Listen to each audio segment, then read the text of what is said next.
Hello wrestling fans, the Wrestling Wizard here, and welcome to another video. And just like that, that's a wrap on this year's SummerSlam. And if I'm being honest, I'm still in shock. I'm disappointed in Jimmy. How could you, Jimmy? You rat, you snake, you weasel. How could you turn on your twin brother and cost him the biggest moment of his wrestling career? But to be fair, we did kind of predict this. We called it out on the channel 3-4 weeks ago or so, put up a theory that was wild, that was definitely met with mixed reception in the comments section, suggesting the fact that it was a possibility that Jimmy could turn on Jey.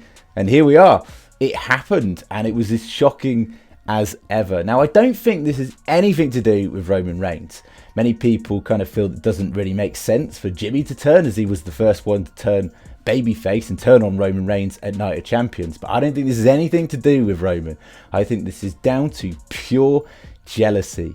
Jimmy is jealous of Jey. The fact that Jey became main event Jey, the right hand man. Roman chose him when, of course, he was out injured, and every time Jimmy's out on the sidelines, Jey seems to get these opportunities for the main gold in WWE. The fact that Jey pinned Roman the first time to do so in 3.5 years at Money in the Bank, and he didn't look too thrilled about it.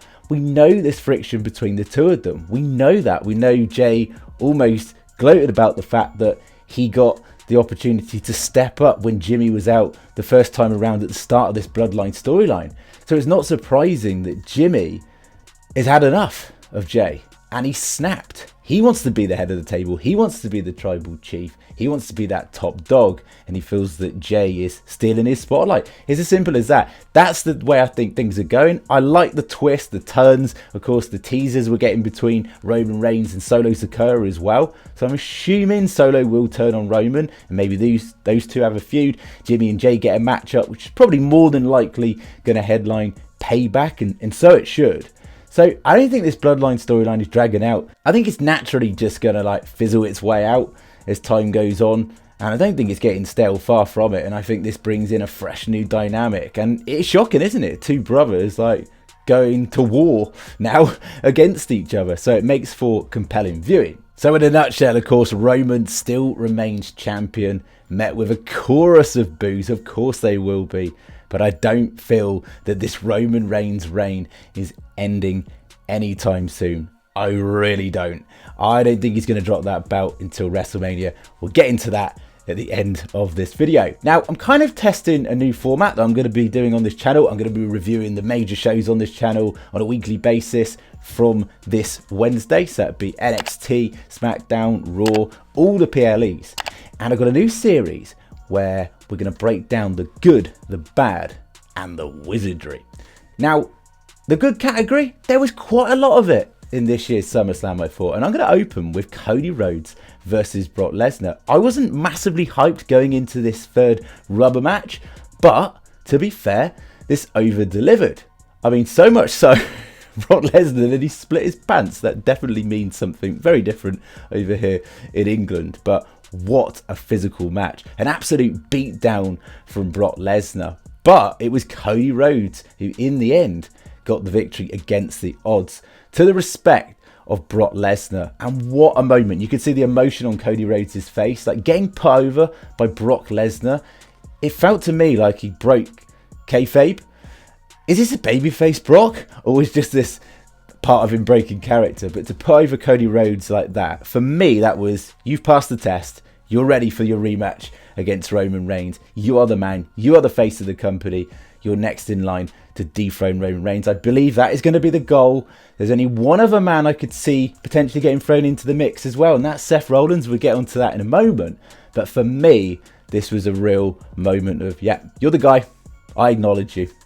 Brock Lesnar acknowledges Cody Rhodes, even though Roman Reigns won't acknowledge Cody Rhodes, but that's another story. Now, talking of Seth freaking Rollins, I actually thought the Seth Rollins-Finn Balor match was pretty good. I love the fact that Seth Rollins came out with the same vest that he wore 7 years ago, and then he's got 7-year bitch on his trainers.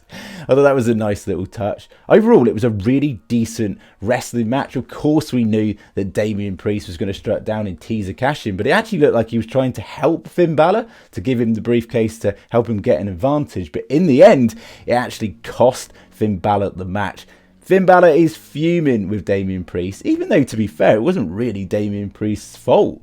Like, Finn could have taken advantage of the briefcase, smacked it on the noggin of Seth frickin' Rollins and got the victory. But I was kind of disappointed with the result in a way, because I'm a massive Finn Balor fan and I feel that it's definitely his time. I feel maybe this is the last moment he's actually going to get for a world title. I hope not. I really hope not.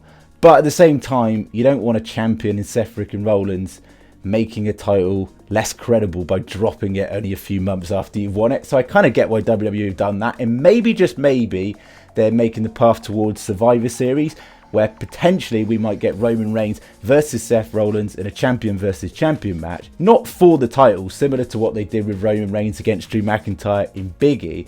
And I really actually hope that Rollins gets the victory there, because then you can throw him into the mix as a legitimate candidate, I believe, alongside Cody Rhodes. Those two are legitimately credible people to dethrone Roman Reigns, like legitimately. If Seth did it or Cody did it in a rematch, like, you can't bet against that. But of course, Cody Rhodes has beat Seth Rollins like 3 times, so you probably think, as much as Seth Rollins is given back to Cody, maybe Cody's the man to do it, especially how over he is now in WWE.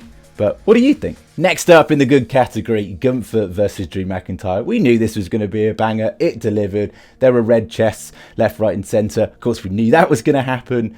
And to be fair, it just made Gunther and Drew McIntyre look like weapons. A clean win for Gunther doesn't harm Drew McIntyre. Look, WWE are going to want Gunther to surpass the Honky Tonk Man's record, and that is where they're going to go.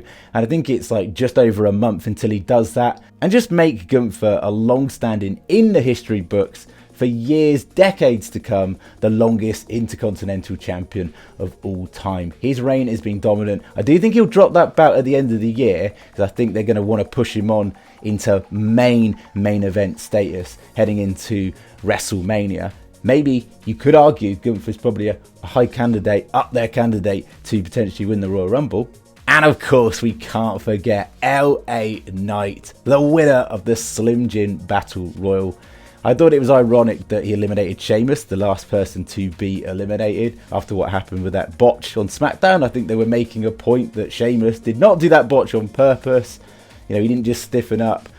I think it was just purely a safety move to protect both of the superstars. Sheamus always puts over superstars, always puts over mega stars, and of course, LA Knight getting the victory.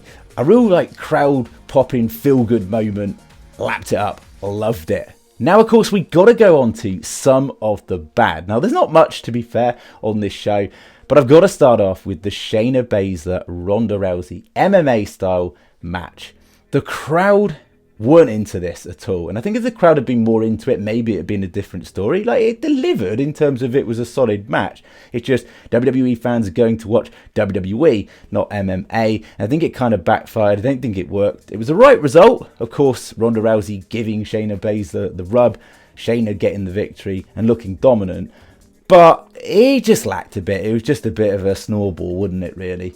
That's just my personal opinion. Maybe they could have done like a fight pit match similar to what they did with Seth Rollins and Matt Riddle back at Extreme Rules, potentially, but I understand that would have been a bit of a ball ache to set up. And of course, another downside, another low moment, really, you could say, of the show was the lack of returns. But equally, it's kind of a good thing as well, because it shows they're not rushing superstars back. I mean, Randy Orton's had literally like back fusion, surgery. Like, that's no joke. He may never come back to WWE. Obviously, it's wishful thinking wanting him back. And it's the same with Bray Wyatt as well. He's still got this physical issue, and WWE are protecting their superstars. Their best interests are at heart, and we've got to respect that. We might want superstars back every single PLE, but realistically, they ain't going to bring back Bray or Randy until they're 100% clear, 100% ready, and we, as WWE fans, should just learn to respect that and appreciate them as actual human beings rather than just people that just put on a show for us to entertain us for our own selfish benefit. And finally, that brings us on to the wizardry part of the show.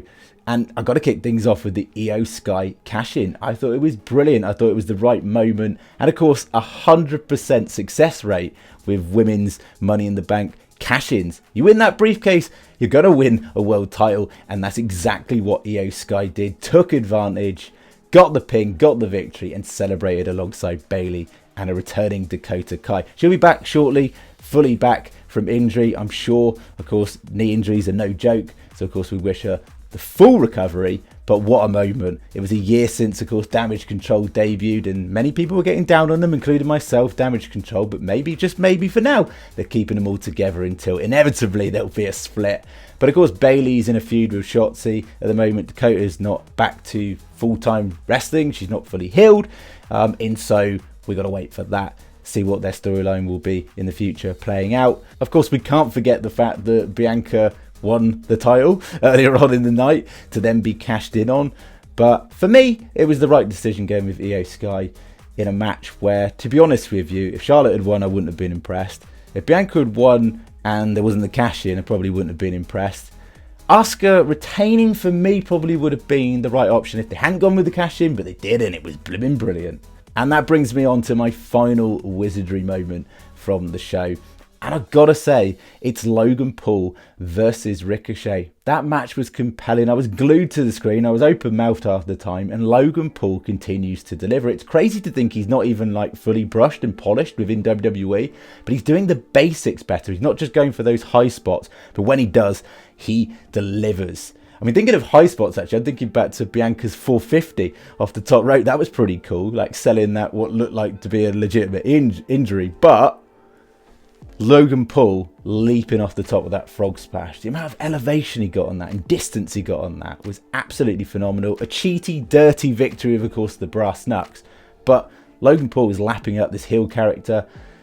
Ricochet made Logan Paul look like $1 million and vice versa. I can't really complain. Say what you like about him, Logan Paul is Marmite, but he's must-watch TV. He's a breath of fresh air to watch, and I gotta be honest, I'm entertained by him more than some of the other matches. You almost feel a little bit dirty saying that, don't you, with a YouTuber coming into WWE and smashing it and you're behind him. But hey, credit where credit's due, the guy's delivering. So overall, I thought it was a bit of a mid-show. There were some great spots, more good than bad. But for me, it lacked that surprise factor. I think the fact that I kind of called the Jimmy thing happening and then that happened, that materialised, and I was like, okay, great. But we didn't get that big return. We got Omos return, if you want to count that. And yeah, there's the time and spot, and it makes sense to have someone like Omos in a battle royal. Vince isn't around, so it wasn't Vince that made that decision. But yeah, I kind of get that. But they kind of teased there's going to be this bigger deal with this 25th member in the battle royal. For it to be Omos was a bit disappointing. But again, maybe we're just getting our hopes up because these PLEs have been so much better than the past and they've been booked really well. And of course, we've got to look forward to the future. There will be new storylines playing out, kicking off from Monday Night Raw, I'm sure, which will be much see. Thank you so much for watching the video. As always, it'd be very much appreciated if you could like the video, share the video, and even better, subscribe if you're new. I'll catch you in the next one.